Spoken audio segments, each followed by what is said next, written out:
Hello, I'm Harley Schlanger. Hola, soy Harley Schlanger. Bienvenidos a nuestro diálogo semanal con Helga Sepp-LaRouche, fundadora y presidente del Instituto Schiller. Hoy es 29 de mayo de 2021. Helga, desde la última vez que hablamos, se confirmó que habrá una cumbre entre el presidente Biden y el presidente Putin de Rusia. Tendrá lugar en Ginebra el 16 de junio. Mientras Estados Unidos dice que buscamos una relación más estable, seguimos imponiendo sanciones a Rusia. Dijiste que la reunión de los presidentes era una oportunidad para acabar con la geopolítica. ¿Cómo ves que se desarrollan las cosas en torno a esta cumbre? Creo que en las circunstancias actuales y en los últimos años, la relación entre Estados Unidos y Rusia alcanzó el nivel más bajo en su historia. Así que el hecho de que esta cumbre se celebre es un hecho importante. Es mucho mejor hablar que tener todos estos enfrentamientos. Por tanto, creo que ambas partes han expresado su satisfacción por la celebración de la reunión. Sin embargo, los rusos no están eufóricos porque, como acaba de decir el primer representante permanente adjunto ante las Naciones Unidas, Dmitry Polyansky, hay muchos casos en los que Estados Unidos se mostró caprichoso y estableció condiciones previas a las cumbres. Esto no ha ocurrido hasta ahora y, por lo tanto, lo están mirando con cierta expectativa, pero no como la solución milagrosa a todos los problemas. Así que esperamos que haya una discusión positiva sobre temas estratégicos, otros temas importantes como la pandemia, la crisis financiera, y no solo el cambio climático y la agenda de la City de Londres y Wall Street. Creo que también es importante la declaración que hizo el portavoz del Ministerio de Relaciones Exteriores de China, diciendo que nadie debería esperar que una reunión positiva entre Estados Unidos y Rusia pudiese significar un rompimiento de la relación entre Rusia y China. Creo que existe la posibilidad de que esta cumbre sea un primer paso en la dirección correcta y ojalá que la otra propuesta del presidente Putin para llevar a cabo una cumbre de los 5 miembros permanentes del Consejo de Seguridad de las Naciones Unidas, que abordaría los problemas globales realmente urgentes, le siga. Pero es un proceso en construcción, así que creo que cuanta más gente discuta sobre soluciones, mejor. Así que esperemos que se dirija hacia una dirección positiva. Es muy significativo que en la preparación para la cumbre fuiste invitada a pronunciar un discurso en una importante conferencia en línea en Rusia recientemente. ¿Cuál fue la conferencia y cuál fue el tema que abordaste? Fue el Foro Económico Académico de Moscú. En realidad, una conferencia muy grande.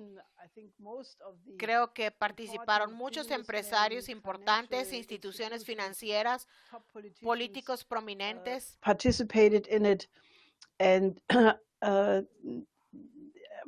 Todavía no hemos evaluado completamente todos los paneles porque fue una gran conferencia.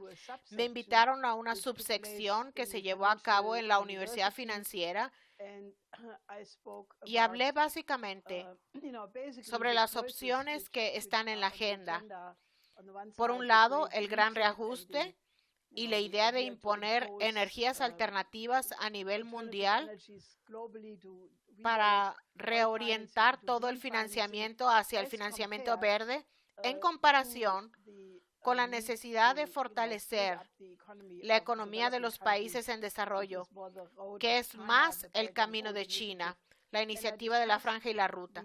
Y hablé del principio económico de mi difunto esposo, Lyndon LaRouche, quien desarrolló de manera muy importante la idea de que existe una conexión directa entre la densidad de flujo energético utilizada en el proceso de producción y la correlación de la densidad relativa potencial de población que puede llevar a cabo cada nivel de densidad de flujo energético. En otras palabras, si solo utilizamos energía eólica, solar e hidroeléctrica, entonces el potencial de población es muy bajo porque la densidad de flujo energético es muy baja.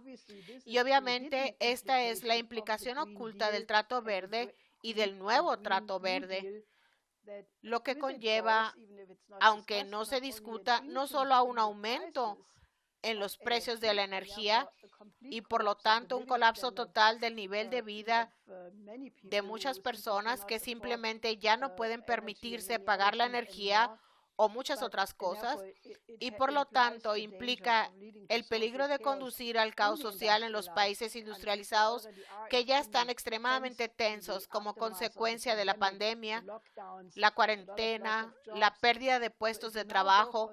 Por lo tanto, si ahora se opta por el Trato Verde, se creará caos y la desindustrialización del llamado sector avanzado. Pero para los países en desarrollo sería absolutamente catastrófico porque simplemente significaría que no habrá desarrollo. Significaría básicamente la consolidación de la pobreza, el subdesarrollo y en las actuales condiciones de pandemia y hambruna mundial. Significaría una tremenda despoblación. En mi opinión, es lo que los maltusianos que están impulsando el gran reajuste desean, y no les incomodaría eso porque ellos piensan que el mundo está sobrepoblado de todos modos. Esto es muy peligroso y en respuesta a mi discurso hubo reacciones muy diferentes. Algunas personas aceptaban el Trato Verde simplemente argumentando, bueno, ¿qué debemos hacer? La Unión Europea estableció las reglas, así que tenemos que reaccionar. Pero otros entienden bastante bien que no está en afinidad con las leyes de la economía física y las necesidades de la población. Veremos qué sale de eso, porque creo que los rusos y los chinos no tienen el mismo modelo de cambio climático antropogénico, sino que tienen una visión mucho más equilibrada, evaluando todos sus diferentes aspectos, incluidos los movimientos en el sistema solar y oscilaciones en los desarrollos astronómicos. Así que en general tienen una orientación mucho más clara y científica que muchos de los ideólogos de Occidente. Hablando de los ideólogos en Occidente, dado lo que está sucediendo en Alemania, sería muy útil que te invitaran a hablar en algunos foros similares en las universidades alemanas, porque lo que estamos viendo es que los verdes están formando y pueden terminar en el gobierno como un partido guerrerista, además de su compromiso continuo por la desindustrialización. ¿Qué es lo último que ha sucedido? Los verdes se han desenmascarado por completo de ser un partido de hippies verdes que tejían calcetines y que vestían ropa de yute por ser productos textiles amigables con el medio ambiente.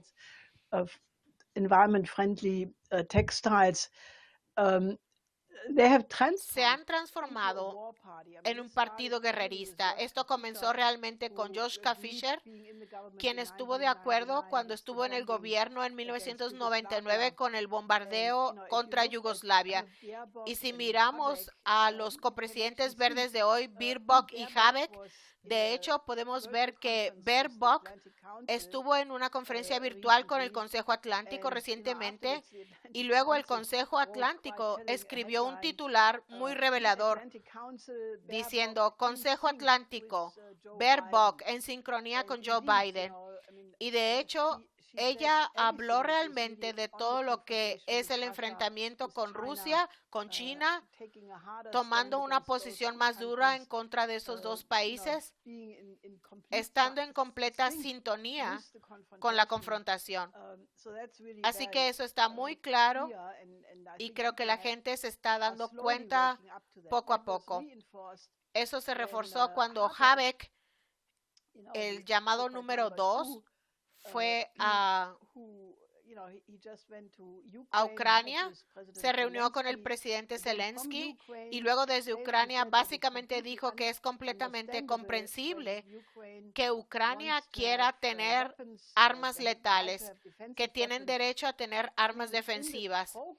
En primer lugar, en la Grundgesetz, que es la ley fundamental alemana, pero incluso en el programa de los Verdes dice muy claramente que no debería haber exportaciones de armas a zonas de crisis o países donde hay guerras, como claramente es el caso de Ucrania. Es el colmo que Habeck no reconozca que este gobierno en Ucrania es un grupo muy heterogéneo, por decirlo menos. El golpe de 2014 fue patrocinado por el Departamento de Estado y Victoria Nuland se jactó de ello con bastante descaro y llevaron al poder a grupos nazis que todavía están integrados en el Parlamento, en el gobierno, en el ejército, y si se les suministran armas a ese gobierno, estarán armando a los nazis para una guerra contra Rusia, lo cual es algo bastante increíble. Realmente no existen las armas defensivas porque casi cualquier arma puede convertirse en un arma ofensiva en determinadas circunstancias. Esto ha causado bastante revuelo. Creo que incluso dentro del Partido Verde hay gente que ahora cuestiona este camino a la confrontación. A Baerbock la reclutaron para esto. Deberían darse cuenta cómo es que de repente en el punto en el que el sistema financiero está en bancarrota, existe el peligro de una explosión hiperinflacionaria del sistema, del cual se está hablando bastante, y la oligarquía financiera quiere posponer el colapso, redirigiendo las inversiones de billones. Están hablando de tal vez de 60 a 100 billones de dólares en los próximos años para invertirlos solo en inversión verde, abandonando el financiamiento de todas las industrias relacionadas con los fósiles. Crearán una burbuja gigantesca, una nueva burbuja que se supone que hará más rica a la parte superior de los especuladores y más pobre a los pobres. Pero justo en un momento en el que se está lanzando un plan tan grande para Estados Unidos, la Unión Europea, Londres, algunos países asiáticos, en ese momento sacan del sombrero a una candidata verde a canciller que se ajusta a ese programa a pies juntillas, que dice exactamente lo que se necesita para seguir dentro de este esquema más amplio. Ahora, eso no es una coincidencia. A ella la reclutó el Foro Económico Mundial. Ella era parte del programa de jóvenes líderes. Tiene conexiones con la oligarquía británica y estadounidense, por lo que es una marioneta de esa oligarquía que está tratando de imponer esta dictadura verde. Entonces ella simplemente encaja completamente en ese esquema. Y si nos fijamos en el programa de los verdes para África, es solamente energía verde. Eso se adapta exactamente con lo que Mark Carney ha dicho. Como mencionamos la última vez, Mark Carney está impulsando su mercado de compensación de carbono, en el que se supone que los africanos deben firmar contratos, asegurando que no desarrollarán sus recursos, no desarrollarán la industria y la agricultura, incluso reconvertir las tierras cultivables a tierras de reforestación, para mantener muy bajas las emisiones de carbono. Y luego, las empresas occidentales que tienen emisiones pueden compensar a los africanos, lo que significa el subdesarrollo de los países en desarrollo. África se quedará así para siempre. Esta es la reintroducción abierta y desnuda del colonialismo. Y es bastante revelador que Richard Moore, jefe del MI6, la Agencia de Inteligencia Extranjera de Su Majestad, saliera y dijera que consideran la vigilancia de los pecadores climáticos como su trabajo más importante. Entonces, no solo es la reintroducción del colonialismo, sino que ya tienen a la policía colonialista para asegurarse de que se cumplan las reglas. Esto es tan flagrante que uno solo puede desear que la gente empiece a pensar en estas cosas, porque normalmente no se enteran y es un completo escándalo. En contraste con esto, hubo un evento muy significativo en Italia que es parte de una serie en curso. Científicos italianos que publicaron la declaración en 2019 diciendo no hay emergencia climática y están comenzando una serie de debates. No sé si alguien está dispuesto a debatir con ellos, pero esto sucedió el otro día. Están haciendo frente a la ciencia falsa. ¿Qué puedes decir sobre eso? Esta fue una iniciativa que se lanzó ya en 2019 y al principio eran 500 científicos del clima quienes escribieron un llamado a la Unión Europea, al gobierno italiano, a las Naciones Unidas, demostrando que no hay emergencia climática. Y ahora quieren tener una serie de debates virtuales sobre cuál es la ciencia verdadera para la tesis del cambio climático. Y señalan con mucha fuerza que la parte antropogénica del cambio climático es insignificante, que es una cantidad tan pequeña que se puede olvidar. Y como mencioné anteriormente, las oscilaciones astronómicas que se han producido desde que existe el planeta Tierra, es decir,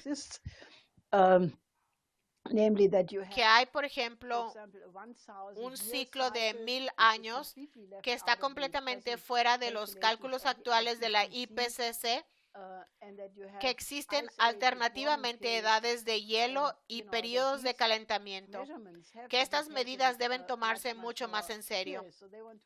Así que quieren debatir esto y creo que es absolutamente correcto. Mientras tanto, su carta ha sido firmada por otros 800 científicos y está surgiendo un nuevo debate dentro de Estados Unidos y en otros países europeos también, donde la gente del campo de la ciencia climática se da cuenta de que si no hablan ahora, entonces, basados en esta ciencia fraudulenta, todos estos esquemas financieros se implementarán y el daño que ocasionarían sería gigantesco. Así que esta es una iniciativa muy bienvenida y cualquier científico del clima que escuche esto debería unirse a ella.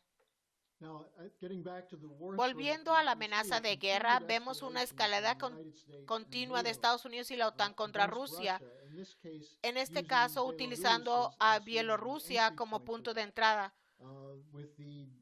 con más exigencias de nuevas sanciones y nuevamente creando un fraude. El Consejo Atlántico dijo que no hay duda de que Bielorrusia causó el desvío forzoso del avión con ayuda de Rusia.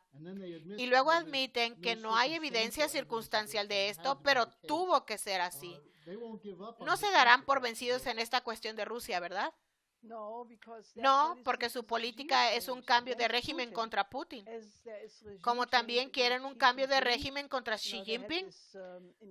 Publicaron un artículo increíble a fines de enero, el telegrama más largo hacia una nueva estrategia estadounidense en China, donde pedían abiertamente la oposición en el liderazgo del Partido Comunista Chino contra Xi Jinping, que lo derrocara y lo reemplazara con alguien que estuviera más de acuerdo a someterse al mundo unipolar definido por Washington. Es la misma política contra Rusia que han hecho avanzar con el asunto Navalny y ahora obviamente están usando a este Roman Petrasevich, el supuesto bloguero que fue sacado del avión. Ahora, este tipo no es solo un simple periodista. Deben recordar que Lukashenko dijo que intentaron matarlo, que intentaron llevar a cabo un golpe de Estado en Bielorrusia y ahora afirma que este tipo de alguna manera estaba involucrado en estas operaciones. Si eso es así, entonces es una acusación muy seria y obviamente requiere una investigación de los hechos. Pero mientras tanto, han aparecido imágenes de este supuesto bloguero que en 2014 estaba en Ucrania, en el campo de batalla, entrenando con el batallón Azov en bombardeos, en matar civiles.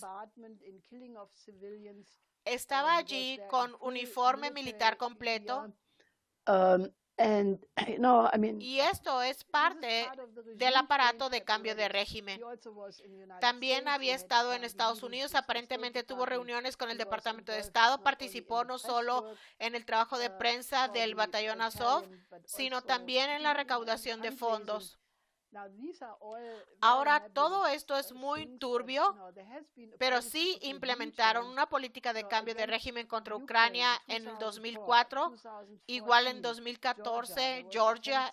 Hubo intentos de golpe en otros estados de Europa Oriental y en todas partes trataban de reemplazar a gobiernos neutrales o amigos de Moscú con aquellos que no lo son, básicamente con la idea de derrocar al gobierno de Rusia. The idea to topple the regime or the government of Russia. So this is Los medios de comunicación not as it is being presented by no presentan nada de lo que está sucediendo y todos están sincronizados entre sí. Cuando escucho a los medios de comunicación alemanes, ya sea la televisión o la radio, es realmente espeluznante porque no hay una historia a la que no le den un sesgo. Y dado que hemos estado siguiendo estos asuntos desde muchos ángulos, tratando de obtener una imagen realista, nos damos cuenta de que en realidad es una operación de lavado de cerebro que trata de presentar a China y Rusia como enemigos y es extremadamente peligroso. Tengo que decir que Ursula von der Leyen, como presidente de la Comisión Europea, es parte de esto. Ella acaba de decir que darán 3.000 millones de euros en dinero de la Unión Europea a la oposición en Bielorrusia con la esperanza de una transición democrática. Entonces ella es parte integral del cambio de régimen. ¿En qué le incumbe a ella decidir quién debe ser el gobierno de cualquier país? Por supuesto que no. Quiero decir, esto es realmente increíble. Y creo que la cuestión de la soberanía es un bien tan preciado que solo puedo decir que la Unión Europea realmente está violando todos los principios de la Carta de las Naciones Unidas. Pasando también al tema de la Unión Europea, se estaban llevando a cabo negociaciones con Suiza y los suizos simplemente se retiraron.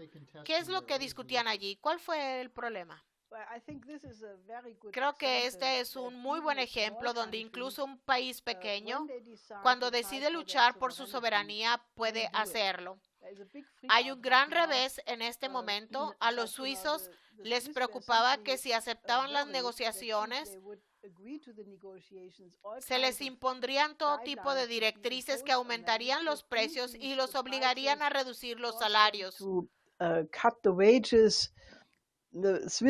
Los suizos, por ejemplo, tienen salarios muy altos y atraen mucha mano de obra extranjera altamente calificada.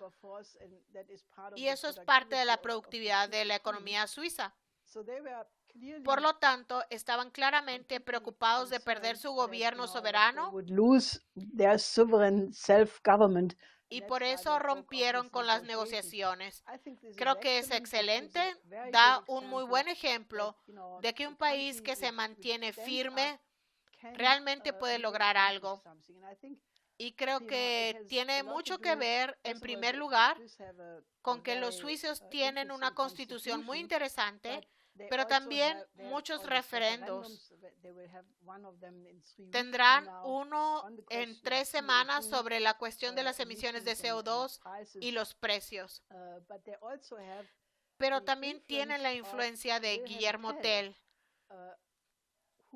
que era ciudadano suizo Pero lo que es más importante, existe la tragedia de Guillermo Tell, escrito por Federico Schiller. Trata sobre la cuestión de la soberanía, y la historia de Guillermo Tell, que surge de este drama de Schiller, tiene una influencia aún mayor en Suiza que la figura histórica de Guillermo Tell. Como saben, el juramento del Rutli en Guillermo Tell es muy similar a la Declaración de Independencia de Estados Unidos, y en el momento decisivo en el que declaran el juramento del Rutli, la gente dice que hay una legitimidad, una ley natural que pende de las estrellas, y que esa legitimidad es algo a lo que se puede apelar y que ayuda a derrotar al tirano. Dice, no, hay un límite para el poder del tirano. Es un juramento muy hermoso y pequeño, y si se compara el juramento de Rutli con la Declaración de Independencia, queda muy claro que Schiller se inspiró en la declaración y tuvo un uso excelente. Y como pueden ver, se aplica al presente. Este tipo de leyendas e historias, de hecho, ayudan a dar forma a una cultura nacional. Quiero llegar a la pregunta de ¿qué está pasando con las vacunas contra el COVID? El director de la OMS, el doctor Tedros, se ha referido a esto en los últimos días en lo que respecta a la vacunación de los niños, pero también está el problema de que Estados Unidos sigue acaparando vacunas cuando se necesitan drásticamente en todo el mundo. Danos una actualización rápida sobre esto. Creo que lo que dijo el doctor Tedros en un llamado reciente expresa con horror el hecho de que algunos países están acaparando vacunas. De hecho, creo que Estados Unidos tiene más de 100 millones de dosis que no se están utilizando, tal vez más en almacenes ahora, mientras que la situación en muchos países, en casi todos los países en desarrollo, pero especialmente en los países de América Latina, Brasil, Perú, en India, los vecinos de India y muchos países africanos están en extrema necesidad. De modo que incluso si continúa el programa completo de producción de todas las diferentes compañías farmacéuticas, en septiembre solo habrá un 10% de la población mundial vacunada. Realmente no es mucho. Entonces, lo que dijo el doctor Tedros es que la gente debe darse cuenta de que es absolutamente incorrecto vacunar a los niños pequeños que tienen un riesgo bajo de enfermarse gravemente por el coronavirus, cuando incluso los trabajadores de la salud en los países de desarrollo, que están en alto riesgo, no se están vacunando. Creo que debe haber un replanteamiento, y es por eso que seguimos impulsando la idea del Sistema Mundial de Salud, porque a menos que la gente entienda que esta pandemia y la pandemia venidera, de la cual el doctor Tedros y muchos otros expertos advierten, a menos que y hasta que todos los países tengan un sistema de salud moderno, esta pandemia no será derrotada y volverá. Y el gran peligro es que se desarrollarán variantes, mutaciones, que harán obsoletas las vacunas originales, y entonces estaríamos en una verdadera crisis. Por eso es que la gente debe unirse al Comité por la Coincidencia de los Opuestos y al Instituto Schiller y ayudarnos a luchar por ese cambio. Porque una vida en Mali o en Haití o en cualquier otro país es tan santa y sagrada como una vida en Estados Unidos, en Alemania o en cualquier otro país del mundo. Y Helga, los temas que hemos estado tratando hoy, la situación estratégica, el peligro de guerra, la locura del nuevo trato verde y lo que has mencionado ahora, la necesidad de un sistema de salud mundial, estos serán los temas principales de una próxima conferencia del Instituto Schiller del 26 al 27 de junio que estamos organizando como un esfuerzo para crear una oposición antimalthusiana. ¿Qué es lo más nuevo acerca de esta conferencia?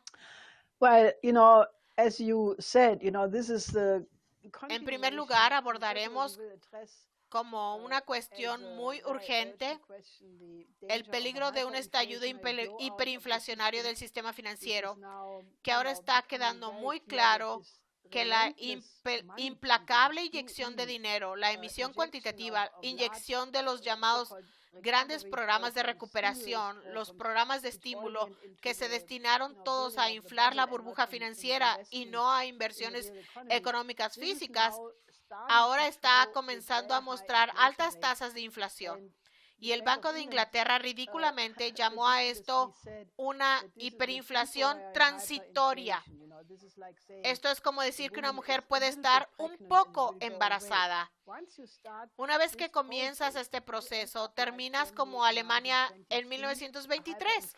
Es una explosión hiperinflacionaria. Y estamos en ese camino, así que discutiremos eso, así como naturalmente cuál es la solución.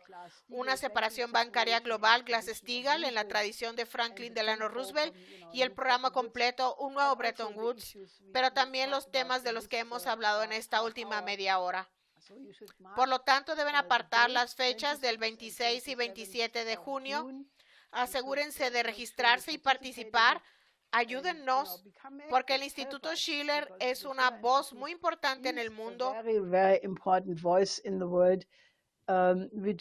que es reconocida por muchos, pero necesita mucho más reconocimiento.